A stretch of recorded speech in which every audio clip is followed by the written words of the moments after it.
ඔබට ජයග්‍රාහී දවසක් වේවා. අද අප්‍රේල් මාස 18 වන සිකුරාදා.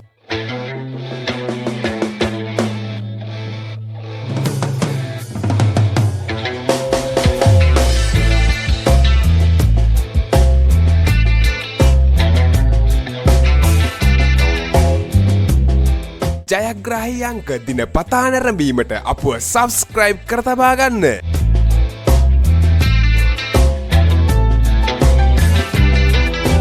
නිවැරදි ජයාංක, නිවැරදි ඉංග්‍රීසි අක්ෂරය, නිවැරදි සෙකන්ඩ් චාන්ස් ජයාංක ඔබට පහතින් දිස්සේ.